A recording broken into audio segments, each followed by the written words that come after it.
우리 사이에 널리 퍼져 있는 병이 있다면 꿈의 상실입니다.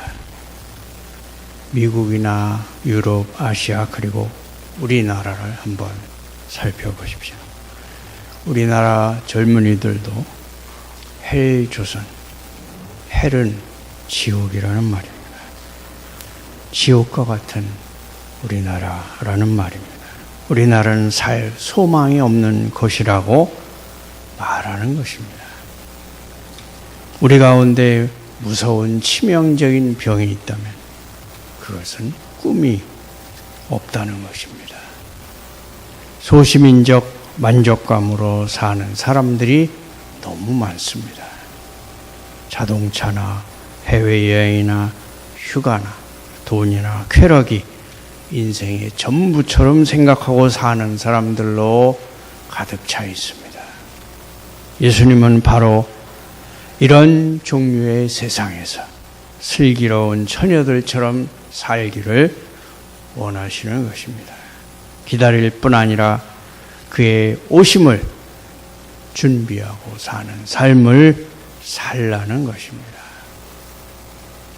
10명의 처녀가 신랑을 맞이하러 나갔습니다. 그 중에 5명은 밀어냈고 나머지 5명은 슬기 있었다고 말합니다. 미련한 처녀들이 그녀들의 등잔을 들었을 때 그 속에는 더 이상 기름이 남아있지 않았습니다. 그러나 슬기로운 처녀들의 등잔 속에는 기름이 준비되어 있었습니다. 신랑이 오는 것이 지체되자 모두 졸기 시작했습니다. 그리고 얼마 지나지 않아 모두 깊은 잠에 빠져버렸습니다. 비유에 바로 이 순간을 잘 포착해야 합니다. 그들 모두가 미련한 처녀들이나 슬기 있는 처녀들이 모두 다 졸다가 잠이 들었다는 사실입니다. 잠자는 것 때문에 미련한 처녀가 미련한 것이 아닙니다. 깨어있다는 것 때문에 슬기 있는 처녀가 슬기 있는 것이 아닙니다. 미련한 처녀들에게 잠이 필요했던 것처럼 슬기로운 처녀들에게도 잠이 필요했습니다. 제자들도 하루 24시간을 깨어있을 수는 없습니다. 항상 기도하고 묵상하고 하나님의 뜻이 무엇인가 하고 24시간 생각할 수는 없습니다. 제자들로서 우리는 놀기도 하고 운동도 하고 휴식도 취할 수 있습니다. 그리스도인들로서 우리는 평화롭게 잠자리에 들 수 있습니다. 즉 8시간 잠자는 일 때문에 기도하지도 못하고 준비하지도 못한다 하더라도 잠잘 시간에는 잠을 자야 한다는 얘기입니다.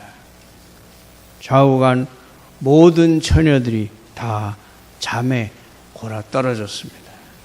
슬기로운 처녀나 미련한 처녀나 모두가 이 일에 아무런 잘못이 없습니다.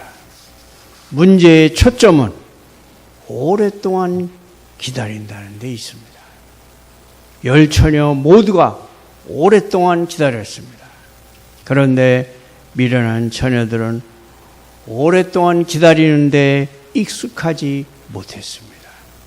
그들은 신랑이 지체되고 있다는 사실, 아니 그가 지금 이곳에 없다는 사실에 대해 준비하지 못한 사람들이었습니다. 오랜 기다림을 참을 수 없었던 이런 사람들은 누구입니까? 그들은 열성파 그리스도인일 수 있습니다. 그리스도께서 지금 당장 곧 오실 것이라고 말하는 그리스도인, 매우 열정적으로 신앙생활하는 사람일 수도 있습니다. 그러나 10처녀 비유는 그들을 향해 말합니다. 좀 차분해지시오. 예수님의 지체, 예수님의 부재, 그것도 예수님의 오랫동안의 부재, 오랜 기다림에 대비하라 라고 말하는 것입니다. 열 처녀들은 신앙을 고백하는 사람들입니다. 이 처녀들의 임무는 신랑을 만든 것입니다. 열 처녀와 같은 우리는 그리스도를 모시는 시종임을 고백합니다. 또한 그리스도와 그의 재림을 기다리는 자들임을 고백합니다. 우리는 그리스도의 강림하심을 믿고 구할 뿐만 아니라 그것을 사모하며 우리의 삶 전체를 그것에 맞추어 처신한다고 고백합니다. 열 처녀가 신경을 써야 할 일은 신랑을 맞을 때 손에 등불을 들고서 신랑의 예의를 갖추고 그를 섬겨야 한다는 것입니다. 다섯 처녀들은 신랑이 도착할 때 준비되어 있었습니다. 왜냐하면 그들은 오랫동안의 기다림을 준비하였기 때문입니다. 이 사실은 바로 우리의 세대에 매우 잘 적용되는 것입니다. 우리의 시대는 모든 것을 단순간에 획득할 수 있다고 생각합니다. 무엇인가를 해야 한다면 빠른 속도로 가장 효율적으로 해낼 수 있어야 한다고 생각합니다. 우리가 집중할 수 있는 관심 지속 시간은 30초라고 합니다. 30초 동안에 TV 광고에 큰 영향을 받습니다. 책을 읽어도 소책자 정도면 족하지 대하소설은 아예 읽으려 하지 않는 세대입니다. 빨리빨리 대충대충에 익숙한 세대입니다. 이러한 세상 속에서 복음의 메시지에 사람들의 관심과 흥미를 계속 지속시키기는 매우 어렵습니다. 종교적 경험에 대해서는 관심을 가지지만 오래 기다리라는 데 대해서는 아무도 관심을 갖지 않습니다. 현대인들은 강력한 카리스마가 있는 사람에게 매료됩니다. 신선한 프로그램을 즐기려고 대교회에 갑니다. 새로운 진리를 들으려고 갑니다. 새로운 경험을 얻으려고 갑니다. 그들에게는 즉각적이고 순간적인 것에 대한 열정이 있습니다. 그들은 급하고 지름길을 원하고 결과에 대해서는 참을성이 거의 없습니다. 그러나 크리스천의 삶은 이런 상태 속에서는 성숙할 수도 없고 양육되어질 수도 없습니다. 그리스도인의 삶의 본질이 있다면 그것은 같은 방향으로 오랫동안 순종하는 것입니다. 같은 방향으로 오랫동안 순종하는 것, 이것이 이 비유의 전부입니다. 우리는 오랫동안의 기다림에 대해 준비해야 합니다. 우리는 오랫동안의 부재에 대해 준비해야 합니다. 주님이 승천하시고 다시 오신다고 약속하신 지 벌써 2000년이 되었습니다. 주님은 육체적으로 2000년 동안 이곳에 계시지 않았습니다. 주님은 당신 대신에 성령을 보내셔서 우리로 하여금 함께 하도록 하셨습니다. 이제 주님은 오신다고 약속하신 지 2000년. 그러나 주님은 내일 오실 수도 있고 앞으로 2000년이 더 지나야 할지도 모릅니다.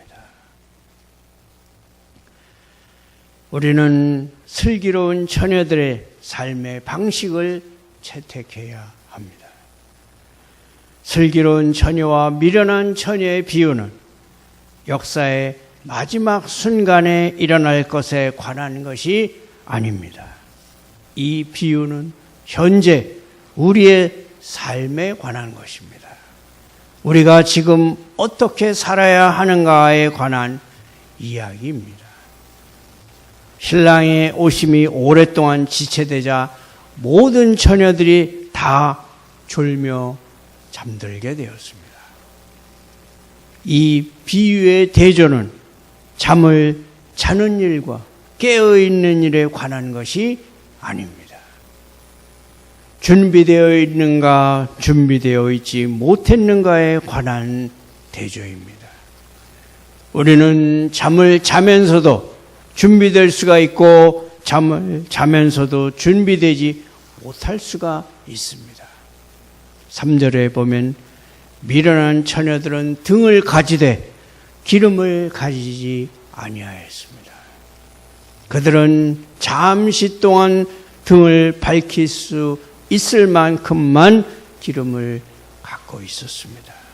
곧 자기들이 신랑을 맞으려는 의도를 갖고 있는 것처럼 보이게 하는 정도만 준비해 놓고 있었고, 신랑이 늦어질 경우에 대비하여 여분의 기름병을 준비하지는 않았습니다. 외식하는 자들이 이와 같습니다. 그들 속에는 진정한 믿음의 원리가 없습니다.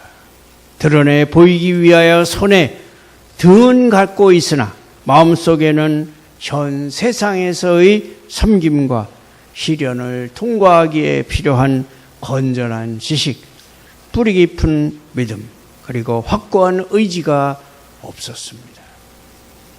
그들은 외형적인 동기들의 영향을 받아 처신하나 마치 물건이 없이 장사 떠나는 상인이나 돌밭에 떨어져 뿌리가 없는 씨와도 같이 영적인 생명이 없었습니다. 그래서 그들은 장차 일어날 일을 예상하지도 않고 그것에 대비하지도 않습니다.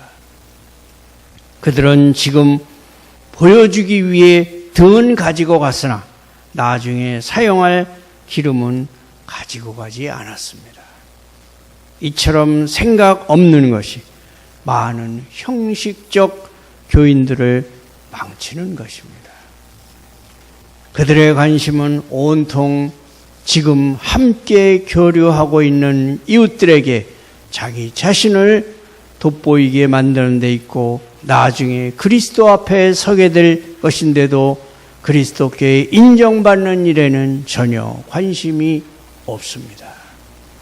계민은 미래를 대비하나 미련한 처녀와 같은 자들은 미래를 대비하지 않고 장래에 자기를 위하여 좋은 터를 쌓지도 않는 것입니다. 4절에 슬기 있는 처녀들은 그릇에 기름을 담아 등과 함께 가져갔습니다. 그들은 속에 그들의 신앙 고백을 유지하고 지탱해 줄 선한 원리가 있었습니다. 마음이 그릇이며 그것을 채우는 것이 우리의 지혜입니다. 마음에 있는 선한 보고에서 선한 것들이 나오기 때문입니다. 은혜가 우리가 이 그릇 속에 담아야 할 기름입니다. 성막에도 끊임없이 불이 켜 있도록 등유가 구비되어 있었습니다. 등불이 계속 타도록 유지시켜주는 이 기름이 위대하시며 선하신 예수 그리스도께로부터 순금 등잔 때, 곧 규례들을 통해서 촛대에 전달되는 것을 기억해야 합니다. 8절에 미련한 처녀들의 곤경이 나옵니다. 그들의 등불이 꺼져갑니다. 외식하는 자들의 등불은 금생에서도 꺼지는 일이 잦습니다. 겉모양의 신앙이 시들어버리고 그 소망이 무너지고 그들의 위로가 사라집니다. 악인의 등불은 그렇게 꺼지는 경우가 많습니다. 그런데도 외식하는 자들은 계속해서 겉모양의 신앙을 지속해가고 마지막까지 그것에서 위로를 찾습니다. 미련한 처녀들은 신랑을 맞으러 나갈 때에 불을 밝힐 기름이 없습니다. 참된 은혜가 모자라는 자들은 반드시 조만간 그것이 없다는 것을 알게 될 것입니다. 겉모양의 신앙은 어느 정도까지는 사람들이 지닐 수 있으나 끝까지 지닐 수는 없습니다. 이 세상에서는 그 사람을 빛나게 해줄 수 있으나 사망의 음침한 골짜기에서는 꺼지고 말 것입니다. 그들은 슬기 있는 처녀들에게 기름을 나눠달라고 요청하는 것을 당연한 일로 생각합니다. 육신적인 외식자들이 참된 그리스도인의 처지를 진정 부러워하고 그 가운데 있기를 사모하게 될 날이 다가오고 있습니다. 지금은 철저한 신앙을 그들이 혐오하나 죽음과 심판을 당할 때에는 그 신앙의 견고한 위로를 사모하게 되는 것입니다. 너희 기름을 나눠달라고 요청합니다. 지금 은혜가 그들을 구원해주고 거룩하게 해줄 때에는 그 은혜의 필요성을 보지 못하는 자들도 나중에 가서는 그 은혜의 필요성을 보게 될 것입니다. 그러나 때는 너무 늦습니다. 그들이 적절한 시기에 요청했더라면 하나님께서 그들에게 기름을 주셨을 것입니다. 그러나 시장이 문을 닫고 난 다음에는 살 수가 없는 것입니다. 10절에 그들이 살아간 사이에 신랑이 온다고 했습니다. 중대한 일을 마지막 순간까지 미뤄둔 자들에게는 그 일을 할 시간이 없다는 것이 치명적인 사실로 다가옵니다.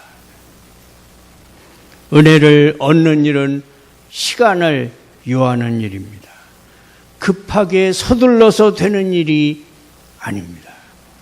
가련한 영혼이 병상에 누워 각성하여 회개와 기도의 필요성을 절감하게 되어도 혼란 속에 빠져서 어디서부터 시작해야 할지 혹은 무엇부터 해야 할지를 알 수 없고 그러는 동안에 죽음이 오고 심판이 오고 그 가련한 죄인은 영원히 망하는 것입니다. 기름으로 등불을 밝혀야 할 때에 기름을 사러 가야 하고 은혜를 사용해야 할 때 은혜를 받아야만 하는 처지에 있게 된다면 이렇게 될 수밖에 없는 것입니다. 이 비유의 가장 중요한 메시지는 슬기 있는 처녀들처럼 되라. 충분한 기름을 준비하고 있으라. 혹시라도 만일에 대비해서 라는 것입니다. 이 비유가 초점을 맞추려는 것은 미련한 처녀들이 하지 않은 것에 있습니다. 즉 그들은 한밤중에 파수꾼의 기도를 하지 않았다는 것입니다. 그렇습니다.